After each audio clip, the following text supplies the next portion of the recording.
everyone. I'm Bianca Miller-Cole. And I'm Byron.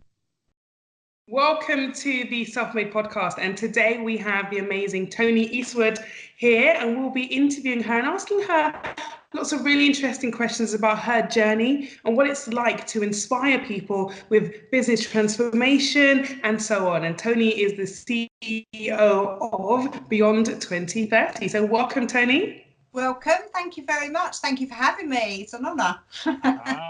Pleasure. Well, I guess first of all, people who don't know you, let's get a bit more about you and what you do.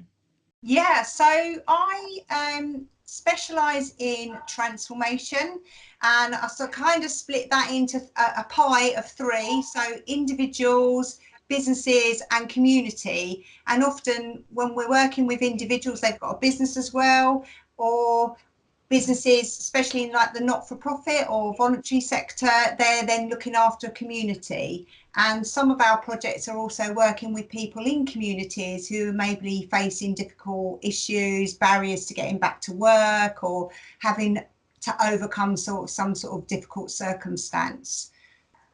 So who's your typical kind of customer?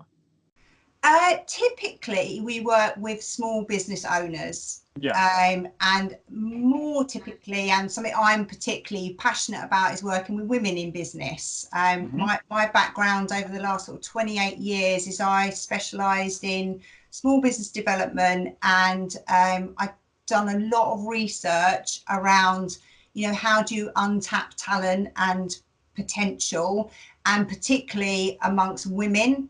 So I've worked with government around their women's enterprise agenda and developing their original women's enterprise strategy back in the early 2000s. So I do have a little bit of a bent and a passion for supporting women, because we generally have to overcome a lot more barriers than our male counterparts in order to get our businesses up and running and deal with the issues that we have.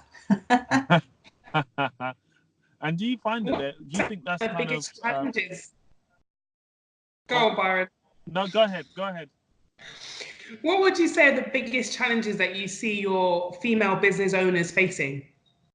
The number one, and I think a lot of people keep saying it's not an issue, but it is. The number one issue is about their own confidence and self-esteem and belief that they can actually do what it is that they want to do.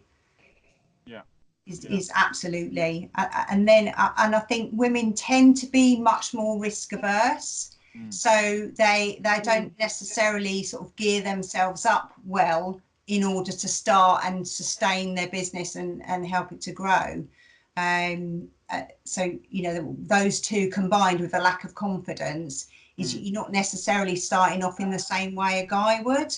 And males typically are driven by something else. So they're setting up the business because they want to grow it, they want to earn more money, they want to, make millions. Whereas women are usually doing it because it gives them freedom. It gives them, don't have to work for somebody else. It allows them to do other things like look after the kids, or generally it's from a passion about something that they wanted to do, they've always wanted to do, or they want to give back because they've experienced something and been helped and supported, and now they want to do the same for others.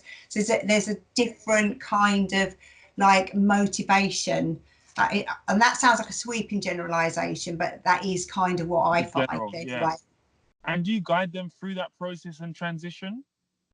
Yeah, so what we try to do is we try to get people in a place, so whether we're working with businesses, large or small, or individuals, I've developed a model that we use with everybody, and it starts with helping people to find what's their quest, what's their hero's journey, or what's their big, hairy, audacious goal? What is it that they really, really want to do? And then we can help them with how do they get there and what's stopping them. So that whoever we're working with, that's generally where we start, because I think there's a lot of stuff out there that is about skills.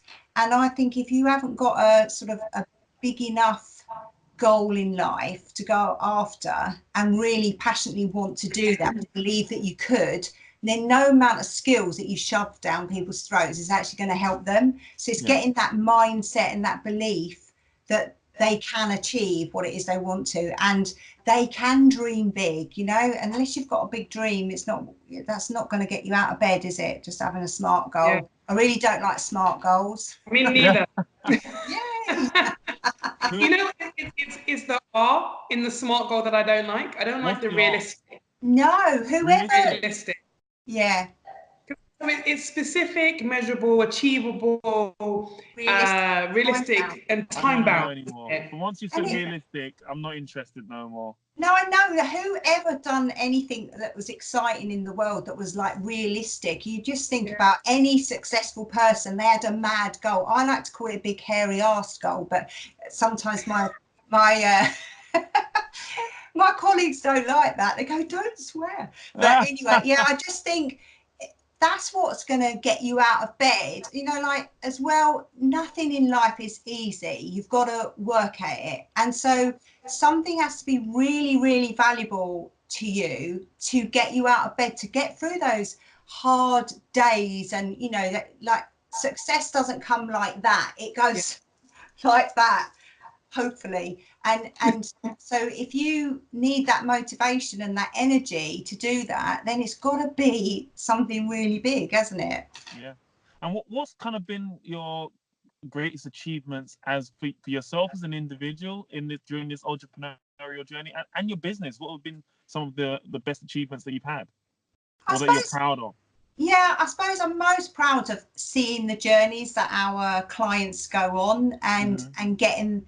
And often they'll say, oh my God, it's been amazing and you've changed my life. And we go like, no, we didn't. You did. We've just given you, you know, like my model is based on, you know, it comes from ancient philosophy and research to modern neuroscience. It brings everything, but it's not rocket science. And it's very simple, pragmatic tools that are for life and that you can just get out and use every day in every moment, and it's seeing people just pick that up and transforming from where they are to where they were to where they are now. And some of them have like left huge corporate jobs and set up a business.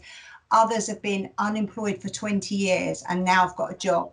Others, you know, have been unemployed for many years, suffered from mental health issues and not even been able to pick up the phone to apply for a job. And the fact that they can do that is just amazing, with not a lot of help. Actually, it's helping people to just switch that mind, you know, flip the switch to believing that they can have a different identity for themselves and a different future, and actually have the choice to be able to do that, and know that it's their choice now. They're not stuck in a place where they feel they haven't got a choice, and you know they can take personal responsibility. So that's the biggest achievement. I mean, we've done some really great things. You know, we've had some amazing contracts that I'm really proud of, and then we've had really down times where I'm going, how are we going to survive this? You know.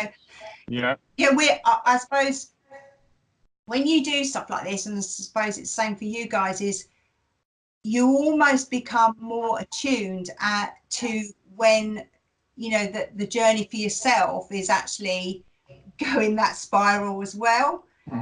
And just recognize, and I think sometimes you fall harder because your aspirations are bigger, and the more you do about this stuff, the more you go, oh my God. And we call it a phoenix burning moment. You know, sometimes you just have to let yourself burn. I'm just gonna sacrifice myself. Sorry about that. I should have turned that off before. I like that. Let yourself burn. Sorry. So you can rise from the ashes. Let it burn. I like that. Feel it. Yeah. So that's part of our model, is phoenix burning and phoenix rising. And we say that wisdom comes from Harry Potter. That's what I've been missing out on all these years. Yeah, exactly. I always say I've researched everything, and I mean everything. Yeah, absolutely. So if there is someone out there that perhaps lacks a bit of confidence, or do you think you can give us a couple of top tips to kind of, I know everybody's an individual and there's probably no generalization, but can you give them any words of encouragement or any top tips to kind of get them going? Yeah, so I think my first one about that confidence, and I really like the etymology of that word, which is trust in yourself. And I think if you turn it round to that, is okay, so how can I trust myself? And there's a couple of things that you can think about. Is so really take some time about looking at where you've showed up in the world in the past. So what are some really great things that you like list 10 things that you're really proud of on your journey, you know, like from birth to whatever age you are. And what are some of the things that you've really done well at, and spend some time thinking about that and celebrating it. And that builds the confidence, because I can trust myself because I know I've done this before. I've overcome a difficult circumstance, or I've, you know, been in a bad place before and I've overcome it, or I've tried something new before and it worked. So I always think that's a really nice place to start with, you know, look at valuing what you've done before. Yeah. And the other thing for me is, it is about having about what would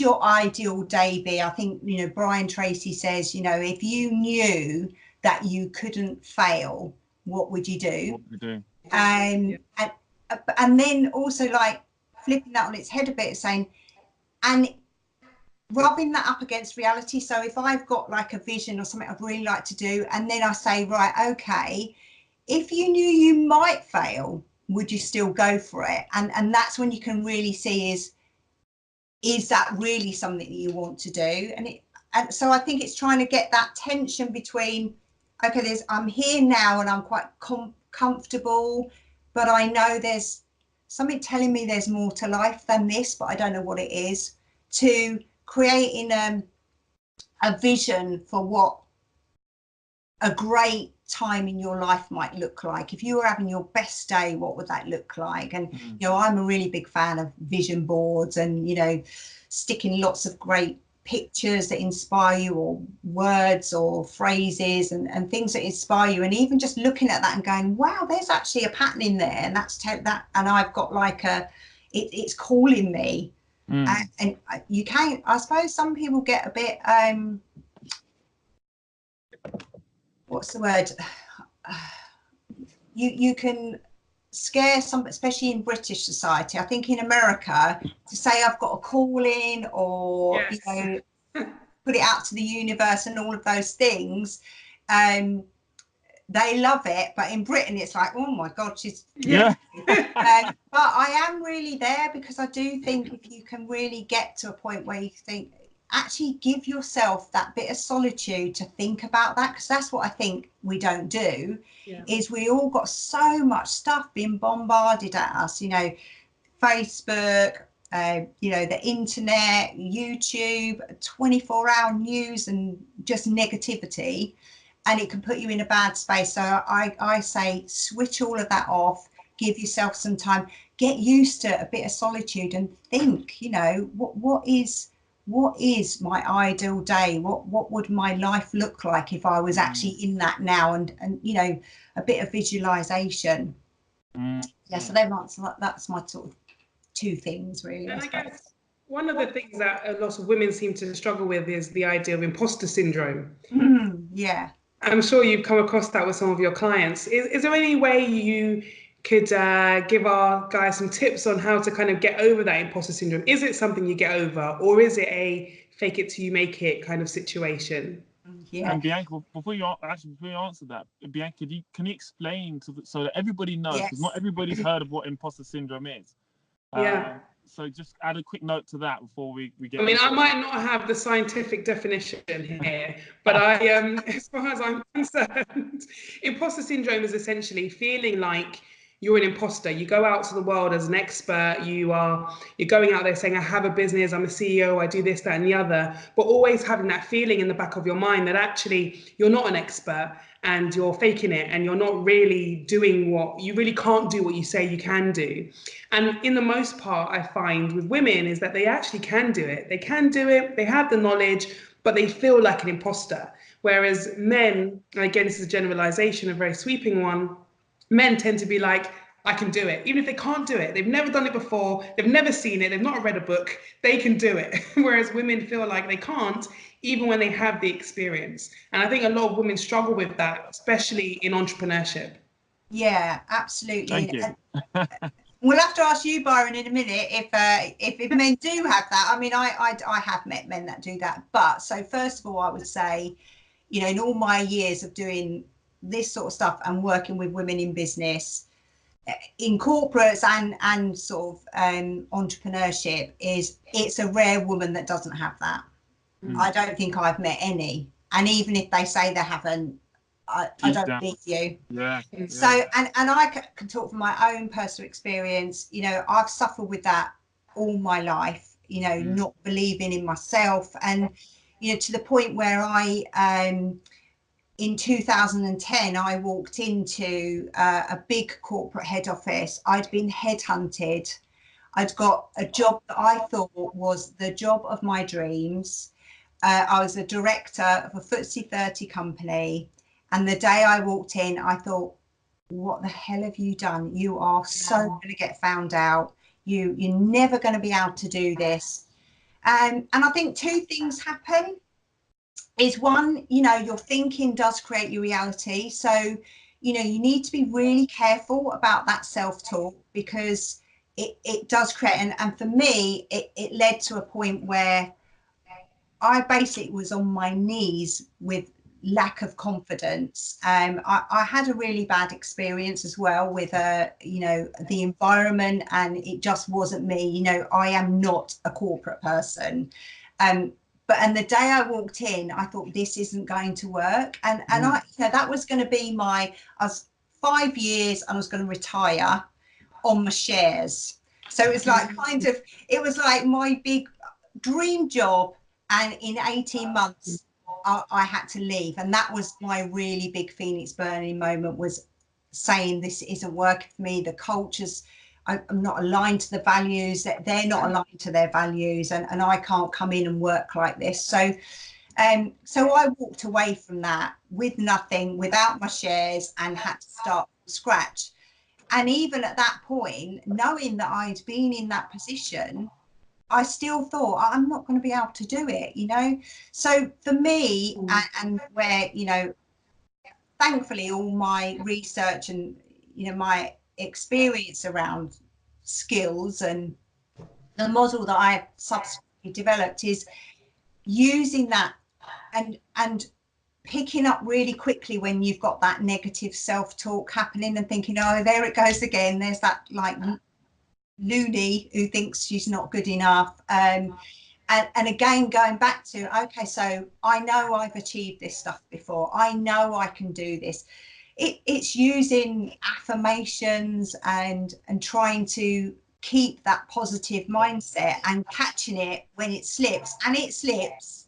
And sometimes, like I said, when you're attuned to this stuff, when stuff slips, usually you'll slip even further and faster, and it probably hurts more. But you know, I'm touching my chest here because actually that's where you feel it.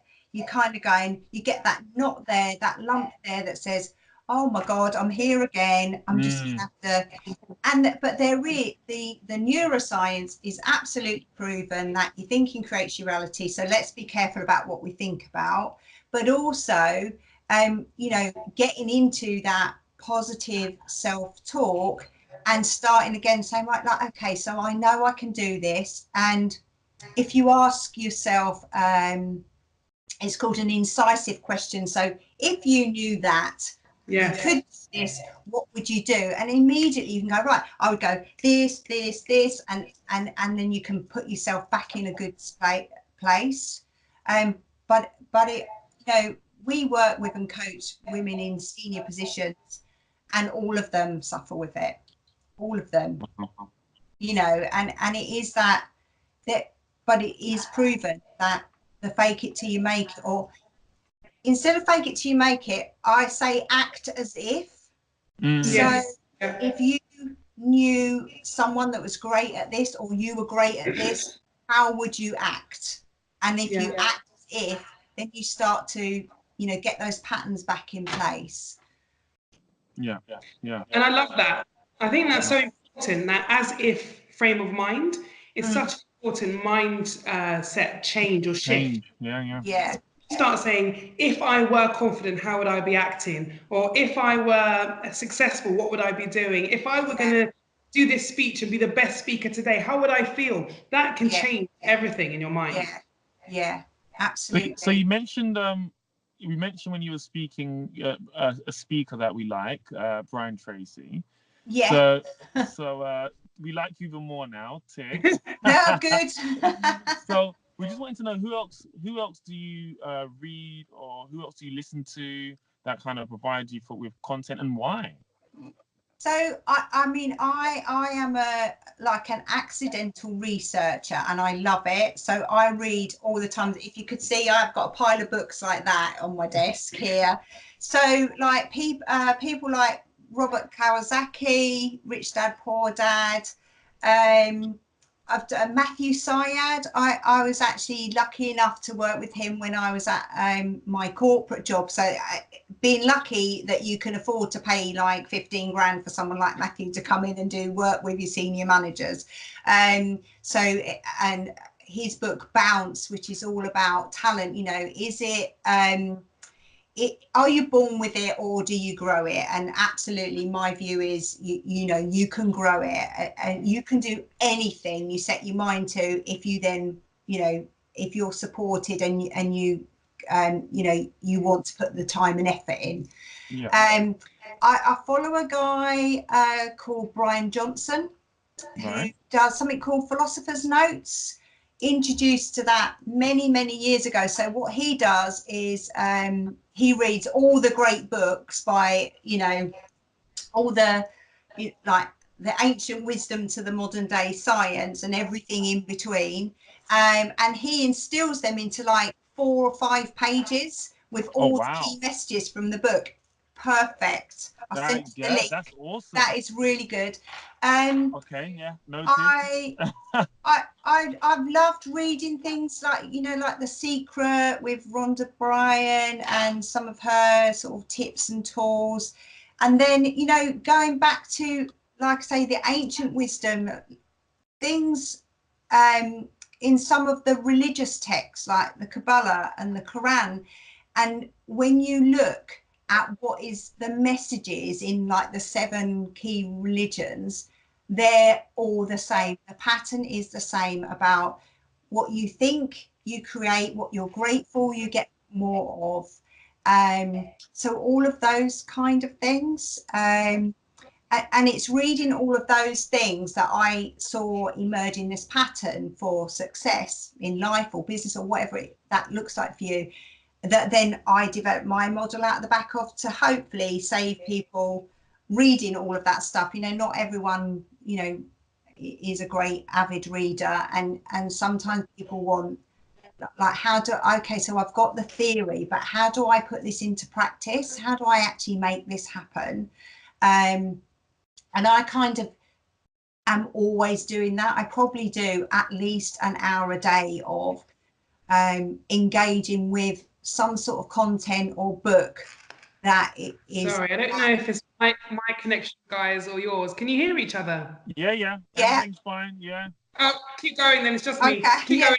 Yeah, so I'm always reading and learning, and then we also do a lot of research. So we talk to a lot of business owners. So over the last year, 18 months, I've spoken to 5,000 small business owners and asked them, what their, what are the issues, what are the barriers that they face, what their hopes and aspirations. So and I love getting that like real live, getting your fingers dirty kind of stuff. How did you manage that? That's an awful lot of people. Wow. It is, yeah. So we've got a team, and we actually do research as part of our business. So we work for organisations like the local enterprise partnerships, government organisations who are wanting to find out this stuff. So we're kind of the people in the background doing that. So that's how, we, and me personally, how I try and stay relevant, understand the marketplace. But I have to say, I've been doing it a long time, and actually the issues don't really change. Same. What are the main issues that you found from that research? So the main issues are small business owners, male or female. There's kind of a general lack of resilience and a lack of planning, and actually spending time on that vision.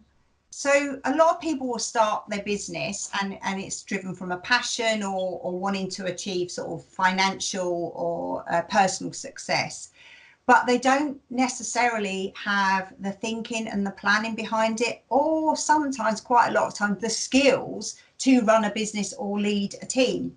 So what generally happens is they lose sight of that vision, you know, and I see it at 2 points, like the 4 or 5 year old business. So they've been in business for a little while, but they've lost sight of why they ever started it up in the first place. And a lot of that happens because, you know, you kind of have to get business. So I'll take anything rather than sticking to what you set up for in the first place. And then I see it at the other end where you got like 30-year-old businesses, families, or well established, and the world around them's massively changing, you know, like that, you know, more and more.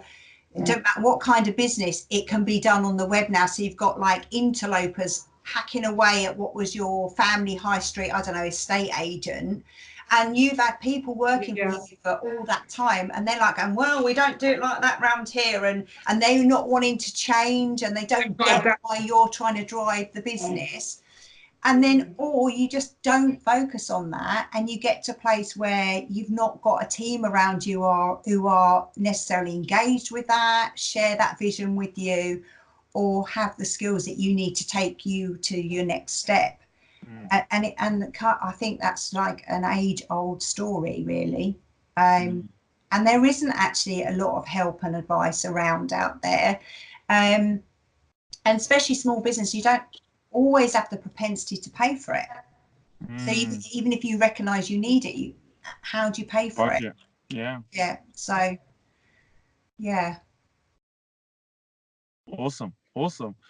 So do you have any routines or anything that you do to kind of keep yourself, because in the morning, people recently, I didn't realize it was so big with entrepreneurs. Actually, people are saying they have like morning routines and night routines. So I'm trying to build my own one at the moment. So well, I've got an amazing tool for you. Oh, okay. Tell me. So we call it's part of our model, and so part of our model is that it's called Aspire, and the S is about structure, because one of the things is you can have the vision, you can have the ambition, and you can have everything, but if you've not got some sort of structure, is how do you make all of that happen? And so our key structure is called the showpiece state. Right. And so if you think of your day, and so my routine is at the end of every day. So I always say, in order to have a great day, it starts the night before. So there are 3 things that we call the fundies. So fundamentals is eat, sleep, and move. Because if you're not eating correctly, you're not having exercise, and you're not getting the sleep you need, then how are you ever going to have the energy to do what you need to do? So they're like the fundamentals. So we have we call it an AM and PM sort of bookend. So in the AM, what are you doing in order to get up refreshed and to start your day well? And the worst thing that you can do to start your day, which too many people do, is look at your emails, Facebook, or even a piece of tech that normally we've been sleeping with on the side of the bed. Because the minute you allow something that you have to be reactive to, it leaves a residual mark in your brain, which then means you cannot concentrate on what you really need to do. So the AM and PM bookends are, for me, about tech and turning it off. So we call it digital sunset and sunrise. So I don't allow anything digital after 8:30 at night. and before 10 in the morning, so that I know that when I get up, so I get up early, I exercise, I meditate. I then make sure that I get in at least an hour and a half of what we call deep work. So you've probably heard of the book, The 4.5 Hour Workday. So it runs around your circadian rhythms, so like the sunset, sunrise and sunset, and we all work in patterns of about 90 minutes, where you can be really, really deeply on, and then you need to be really, really deeply off. Right. So try and get in like 3 times 90 minutes a day of deep work, where nothing is, you're reacting to nothing. You're actually saying, what needs to get done today that is important for me to do. So that might be like content, writing your next show, writing, you know, something towards your book, or a piece of marketing, or something important that's about the business or about what you want to achieve. So build them into your day, and we all have different kinds of ways that we would like to do that. And then we call it deep work, teamwork, and monkey work. So like building some time where you are going to speak to your team or your family or whatever that is for you. And then the monkey work is like just being reactive to everyone else's requirements. And you could spend all day on email being reactive and achieve nothing. And you know, believe me, it's hard, because you have to really, you've got to get disciplined, and all the masters tell you it's about discipline. It's about what you do moment to moment, minute to minute, that enables you to achieve the big goals. The big goal doesn't happen without your minute to minute stuff.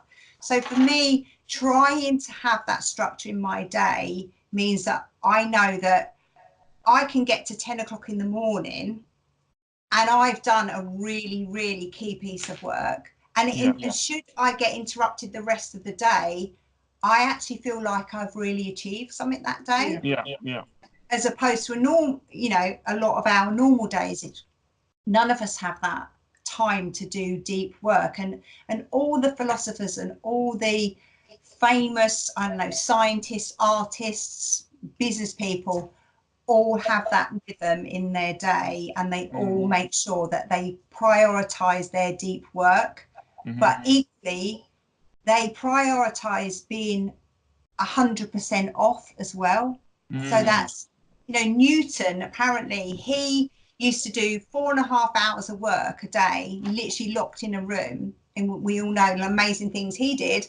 But he actually leased a piece of land from his neighbor, so that in the afternoon he went out and walked for hours on his own, enjoying that bit of solitude, time to think, but actually he was deeply off as well. So you could be deeply on and deeply off. And I think we've all lost the ability to do that, just because there's so much stuff being chucked at us, and we all feel like we need to answer emails straight away and be responsive. And it's not, you know, most of it is just rubbish. It's nothing to do with what we're really doing. So yes, I do have a bit of a routine. It's funny because I feel like because of that 8-hour day, you know, we've created a structure around a 7 or 8 hour day, and therefore you feel like you're supposed to work continuously throughout that time, even if your working hours are not productive. Whereas you're kind of saying, if you're looking at a Newton type philosophy, he did 4.5 hours of serious work, which actually the majority of us probably don't do 4 hours of serious in a whole day. So you would get back half your day to do what you want, what's pleasurable, or will make you feel better if you actually work dedicated deep work. I like that. I'll send you the map for it. It's very simple, but it's just like, and I try and map that out the night before, so that you know, you're going to bed actually going, okay, I know what I'm going to do in the morning. Whereas before, you know, I'd get up and go, oh, blimey, what have I got to do? And then you do like a mad to-do list, where we all seriously overestimate what you can do in a day.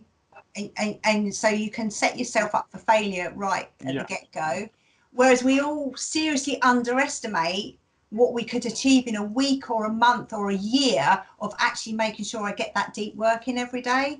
because it's compound, you know, what you achieve that first day is compounded. So you get in, like, if you achieve, I can't remember the maths, but there's a great quote somewhere that's saying that if you do one thing 1% better every day, the compound of that over 10 years is like a mad number, you know. Yeah, absolutely. I guess it can be scary. So You're so used to using your phone. It's scary in the morning to think of not, you know, and I guess for me, my phone is my work phone and my personal phone. So you think, oh no, I'm going to miss out. You feel like it's that FOMO thing, isn't it? Oh, yeah. When in reality, you're probably not missing anything. No, nothing of importance, and nothing that's going to achieve our big, hairy, audacious goals, that's for sure. Yeah. So I know you're going to share this chart with us. Can we share it with our audience as well? Absolutely, yeah. Awesome. Yeah, Awesome. My personal mission is to help 1 million people have the career or business of their dreams. So if we can just help one person structure their day, or even just think about it, it would be brilliant. Yeah. Let's do it. Awesome. Well, please do share it with us. Where can people find you? Where can people connect with you? So we www.beyond2030.co.uk. We're on Facebook. Got a special page on Facebook as well, Visionary Women, 6 Secrets to Success. So that's I'm personally on LinkedIn, Facebook, Twitter. So yeah, just drop us a message. And I just want to know where the company name came from. Oh, right. Okay. Yeah. So it was research, actually. So I was doing a piece of research around talent, and the data was saying that basically, and this was sort of in 2011-12, as I was setting up the business, the data was saying that people being born then were going to be our young entrants into the workforce in 2030. And the research shows that if you start that life not having the skills and the preparation that you need to get that job, you can end up having a lifetime of unemployment. And equally, our young entrants in that time, in 2030, should be being our CEOs and leaders of all our corporations. And what I was seeing, having worked in and with corporates for many years, is there's no preparation for work life. And there is no preparation or no thinking about talent and skills planning in organizations that enables you to have the people that you need in the future to be your future leaders. You know, a lot of the investment goes into your top tier managers. Well, they're already there. What about, you know, your frontline workers who, you know, quite often in large corporates are with you for years, and yet as a talent director, I was going out sourcing, paying mad money to bring people in from other organizations, and guess what, they didn't stay. You know, yet your talent you had, you know, I had 116,000 people around me, and yet senior people in the business going, well, we've got no one with those skills. I'm like, why not? That's your fault. But then they go, you know, the talent headhunting industry since I think it's about 2004 or 5 has actually grown 160%, that industry. And that's purely on the back of companies don't invest in their talent to grow the future talent. They don't develop that pipeline. And so headhunters are making fortunes going out pinching other people's. And great, I mean, they're great people, but, you know, literally. But invest in the next generation. So, you know, and so for me, it was the Beyond 2030 was kind of my vision about how do you make sure people leaving school or college or university have the skills we need in our businesses, because they have not a clue about what it's like to go to work, and they're not prepared. And I think that's disgusting. You know, they're paying thousands to be at university, and they're not prepared for the real world. Or the reality that actually there are only, I think there's only 30,000 graduate places a year, and there's 400,000 graduates coming out. Wow. Yeah. So is that the stat? That's the stat. That's what, and you're paying fortunes for hardly any contact time, you know, with a tutor, and you're not being prepared to go in and fight for one of those jobs that there aren't many of, you know. And as a business, when you recruit people, actually it's not about qualifications, it's about, you know, their attitude and what they can bring to you to help you grow your business, and that's not usually their qualification. Yeah. Wow. Well, that says a lot. It does. That is a whole new conversation. Yeah, I'll come back to that. Yeah. Absolutely. Well, thank you so much for joining us today. You're welcome. Pleasure. Thank you for the opportunity. No, you're very welcome. Guys, if you like this video, please like, comment, subscribe, leave your comments below. And from now, I'm Byron. And I'm Bianca. Self-made It's success.